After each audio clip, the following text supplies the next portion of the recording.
थोड़ा magic mobile, थोड़ी मस्ती थोड़ा स्माइल।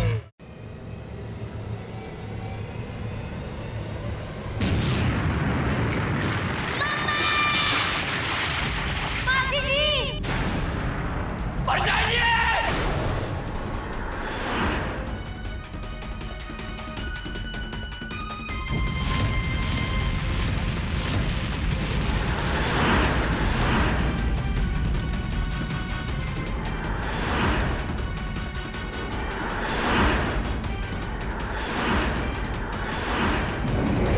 स्वाहा।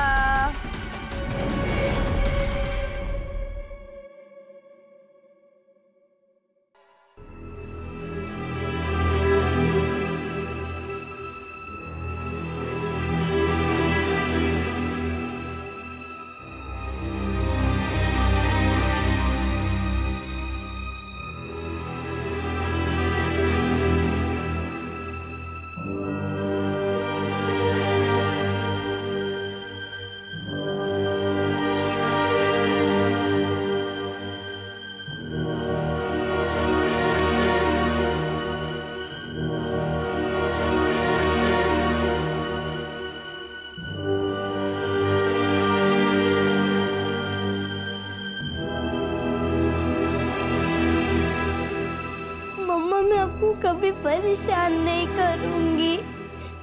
मम्मा प्लीज मुझसे बात करो ना मम्मा प्लीज।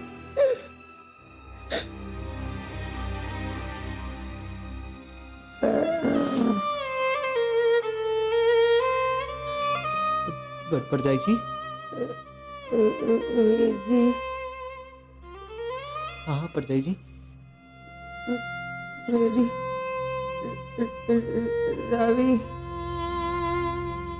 रावी दा ख्याल रखना। परजाई जी आप कैसी बात कर रहे हो परजाई जी? आपको कुछ नहीं होगा परजाई जी। परजाई हाँ मम्मा आपको कुछ नहीं होगा।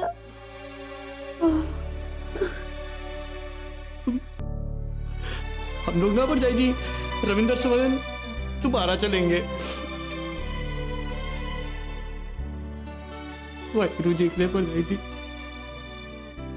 परजाई जी थोड़ा सा हौसला रखो बस।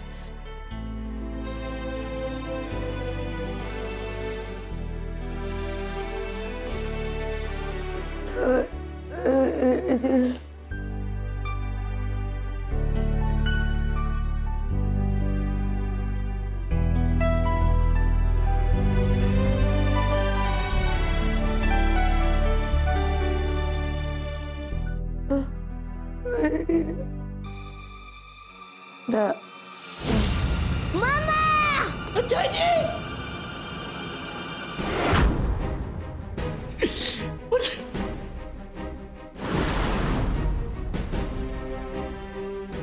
परजाई जी। परजाई जी। जल्दी ऑक्सीजन मास्क लगाओ।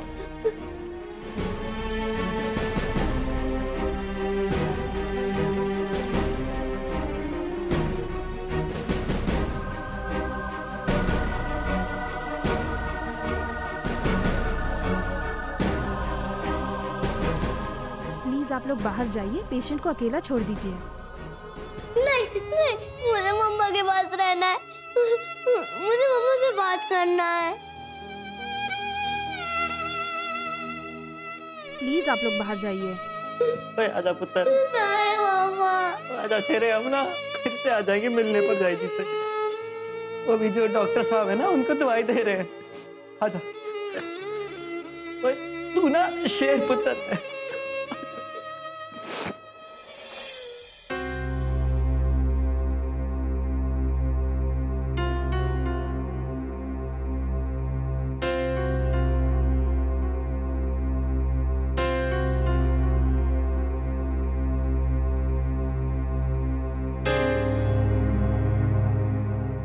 जसबीर प्राची, परजाई जी कैसी है?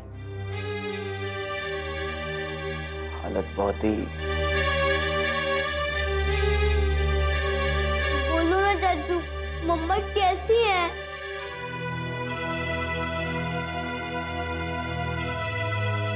बस ठीक है पुत्र।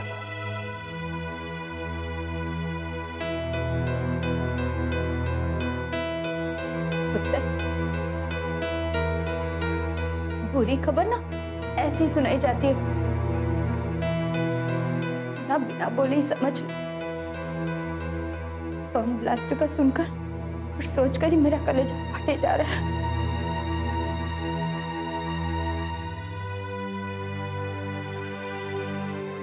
पुत्र फिक्र मत कर, परजाई जी ना बिल्कुल ठीक हो जाएंगे। हम भी यही चाहते हैं प्रजा।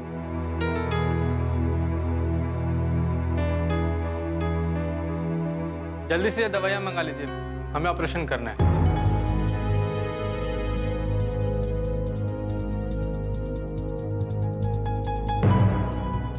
इतनी सारी दवाइयाँ,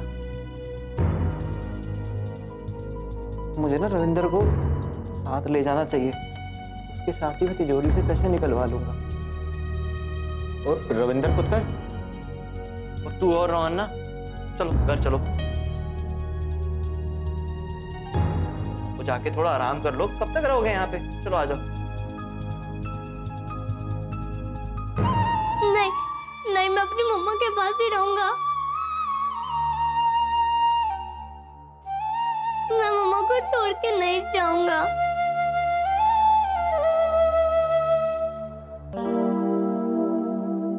अब परजाई जी के दवाई के पैसे लाऊं कहाँ से? और तिजोरी से अकेले पैसे निकालना ठीक भी नहीं है। क्या सोच रहे हो प्राची? कुछ नहीं जी, आप ना वो इसका ख्याल रखना, ठीक है? प्राची, आप बच्चों की चिंता ना करें, मैं हूं ना। ठीक है जी, मैं ना दवाई लेके आता हूँ।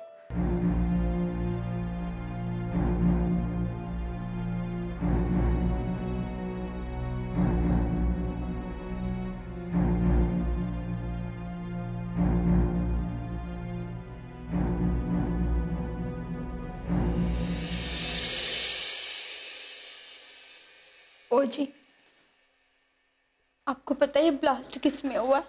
ओ हाँ जी, कार में। ओ जी, मेरा मतलब है किस चीज से हुआ है, कैसे हुआ है, आपको पता है जी? ओ नहीं जी, वो मैं तो बाहर था ना।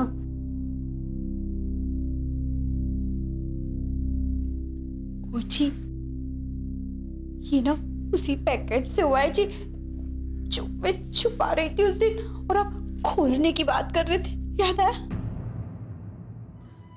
प्रीतो, उसका मतलब ये हुआ कि उस दिन अगर तूने मुझे पैकेट खोलने से नहीं रोका होता तो मैं। गलती हो गई जी। हैं? वो मतलब तू ये कह रही है कि उस दिन मुझे पैकेट ना खोलने देकर फिर से गलती हो गई? तो अगर मैंने पैकेट खोल दिया होता तो अच्छा होता, मैं खत्म हो गया होता तो अच्छा होता। तो तू इतनी नफरत करती है मुझसे? नहीं जी, मुझसे गलती ये हो गई कि है ना, वो पैकेट मैंने परछाई जी को क्यों दिया। वे, तू सच कह रही है? हाँ जी, अगर आप ऊपर पहुंच जाते तो मेरा क्या होता? मैं तो कहीं की भी नहीं रहती ना जी। हाँ प्रीतो, ये बात तो है, वो तेरे से तो कोई शादी भी नहीं करता। क्या बकवास कर रहे हो? प्रीतो, मैं ना बकवास नहीं कर रहा हूँ, और मैं तो ये कह रहा था जो तूने किया है ना वो कोई भी नहीं कर सकता, इसलिए आज से ना मैं तुझे बेबे कहूंगा। पागल हो गए हो क्या? बेबे का मतलब पता भी है? ओ हाँ प्रीतो, ओ मुझे बेबे का मतलब पता है, और मैं पागल नहीं हुआ हूँ। ओए उस दिन अगर तू मुझे मम्मी बन के नहीं डांटती ना तो मैंने तो पैकेट खोल ही देना था, और फिर ना परजाई जी की जगह आईसीयू में ना बेड पे मैं लेटा होता। और इसलिए ना आज से मैं तुझे ना बेबे कहूंगा, तेरी वजह से ना मेरा दूसरा जन्म हुआ है। ओ जी, ये फालतू की बातें ना बंद करो, और ये सोचो कि पुलिस को क्या कहोगे। क्यों भाई, वो पुलिस को क्यों कहूंगा? ओए उन्होंने थोड़ी मुझे पैकेट खोलने से रोका है। और जी, उन्होंने रोका तो नहीं है, पर उनको ये तो पता है कि पैकेट खुला है, ब्लास्ट हुआ है? पता है तो? मुझे फिर तो वो पूछेगी ना कि ब्लास्ट कैसे हुआ था, कहाँ हुआ था, क्या खुला था, हाँ। कौन फटा था? हाँ हैं? हाँ।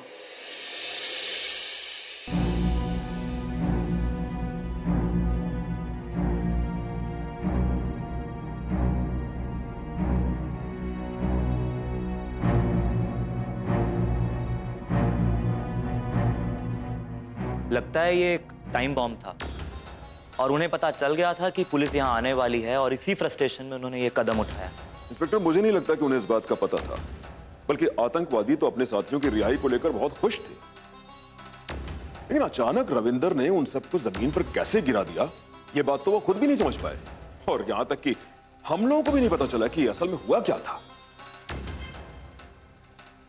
बल्कि मैं तो अभी तक ये सोच रहा हूं कि इस सबके पीछे था क्या, कैसे हुआ ये। लगता है रविंदर कोई जादू जानता है। हाँ, वो आतंकवादी लड़की भी उससे यही कह रही थी कि तू कोई जादूगर है क्या।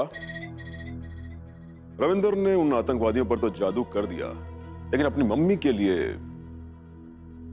ईश्वर करे कि उसकी मम्मी जल्द से जल्द ठीक होकर घर वापस आ जाए। पर ये ब्लास्ट तो एक मिस्ट्री बनता जा रहा है।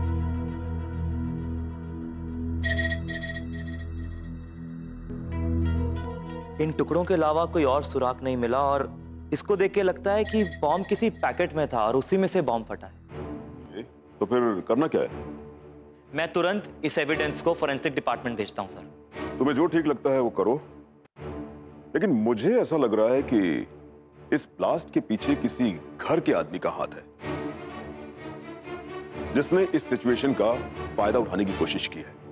लेकिन घर का कौन आदमी ये काम कर सकता है? इस घर में एक आदमी है जिसका नाम है रंजीत। वो अपने आप को बार बार टेररिस्ट गैंग का मेंबर बताता है। और हाँ, मैंने उसे ये कहते हुए सुना है कि पिछली बार जब आतंकवादी आए थे तो उसने बाजार जाकर उनके लिए कोई सामान भी खरीदा था। बताइए, आतंकवादियों के लिए सामान खरीदना, मुझे तो कुछ गड़बड़ लगता है। सर, इस रंजीत के बारे में मुझे भी कुछ पता चला है। ये पहले भी ड्रग्स के केस में अरेस्ट हो चुका है। तो फिर देर किस बात की? उसे तुरंत अरेस्ट करो और इन्वेस्टिगेशन शुरू करो। जसबी चाचू, जसबी चाचू, मम्मा ठीक तो हो जाएगी ना?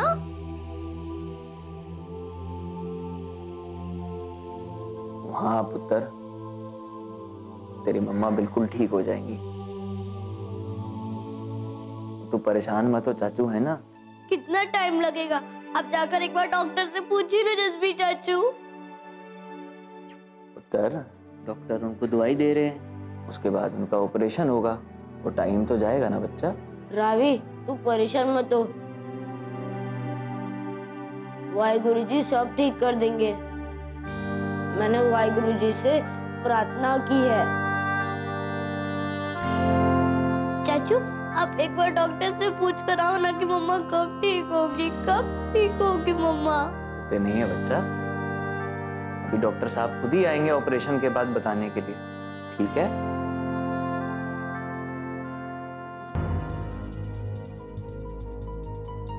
डॉक्टर साहब, डॉक्टर साहब, परजाई जी कैसी है?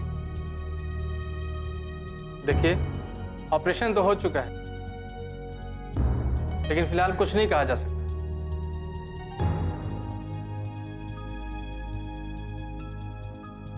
पर डॉक्टर साहब, परजाई जी की हालत में पहले से तो सुधार आया होगा ना? उनके शरीर से बहुत सारा ब्लड निकल चुका है। हम अपने तरफ से पूरी कोशिश कर रहे हैं, लेकिन फिलहाल ऊपर वाले का ही सहारा है।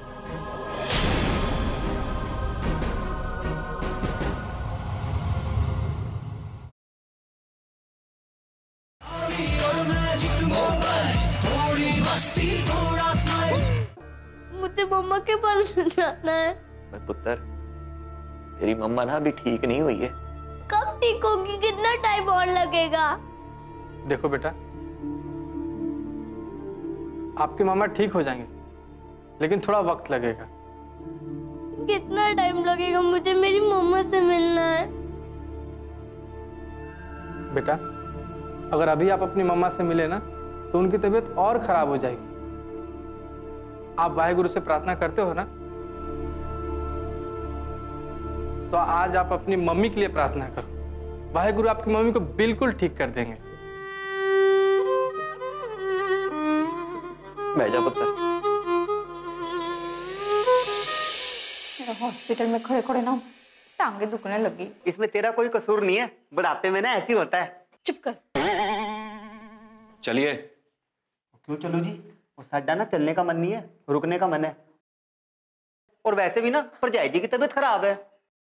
इंस्पेक्टर साहब ने बुलाया है, अगर नहीं चले ना तो देखना वो तुम्हारी हालत बिगाड़ देंगे।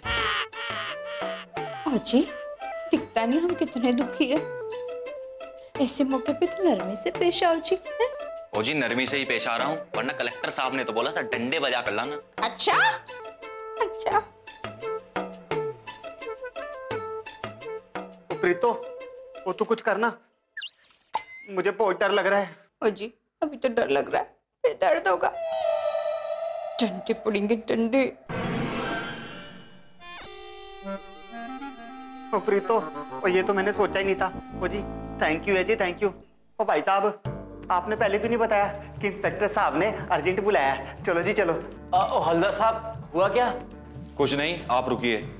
ओ जी पुलिस जैसा जैसा पूछे ना वैसा वैसा बता देना, कुछ गड़बड़ मत करना। ओ प्रीतो, वो आजकल मैं देख रहा हूँ तू मेरे इंटेलिजेंट पने पे ना बहुत शक कर रही है। तू देखती रह, मैं ना सब कुछ संभाल लूंगा। हाँ बस तू चुप रहना, समझी? क्यों हुआ? आज तो ना पक्का पापा जी के पास जाने वाले हो। तुम दोनों को देखकर ना कैदियों की भी आंखें भर आएगी। हाँ रुक क्यों गए? जल्दी चलो नहीं तो। हाँ चलो। हाँ। और मैजिक मोबाइल, थोड़ी मस्ती थोड़ा स्माइल।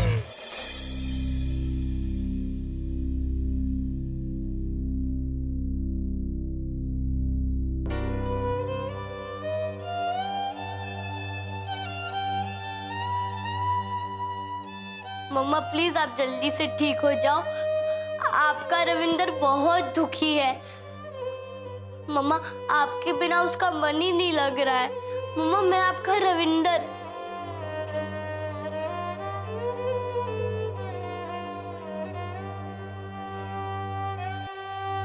मम्मा प्लीज आप जल्दी से ठीक हो जाओ। आपके बिना मेरा मन नहीं लग रहा है मम्मा प्लीज।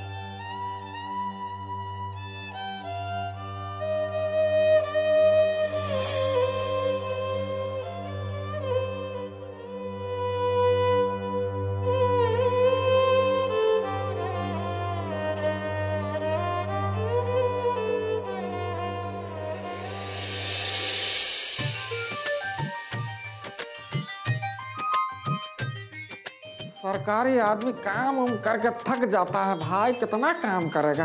तनिक थोड़ा आराम उराम किया जाए। परवाह क्या कर रहा है? धर्मपुरा के रविंदर भवन में ब्लास्ट। धर्मपुरा के रविंदर भवन में घुसे हुए आतंकवादियों को एक बार फिर पकड़वाने में रविंदर सिंह ने कामयाबी हासिल की। लेकिन आतंकवादियों द्वारा भेजे गए लेटर बम के फट जाने की वजह से रविंदर सिंह की मां श्रीमती अमृता कौर बुरी तरीके से जख्मी हो गई। और आखिरी समाचार लिखे जाने तक रविंदर सिंह की मां अमृता कौर हॉस्पिटल में जिंदगी और मौत के बीच में झूल रही थी। ओहो, कि भगवान हमेशा अच्छे लोगों को ही दुख क्यों देता है और हम जैसे लोगों को मौज देता है।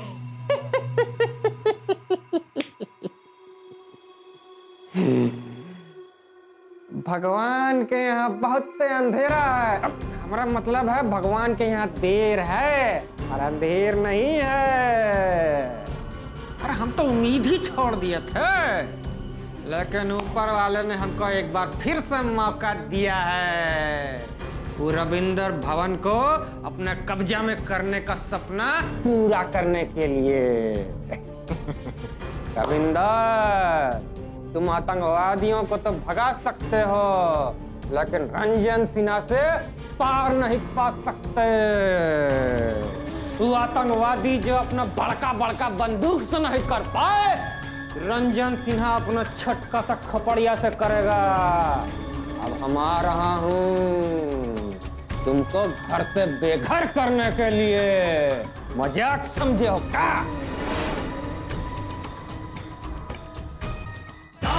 और मैजिक मोबाइल, थोड़ी मस्ती थोड़ा स्माइल।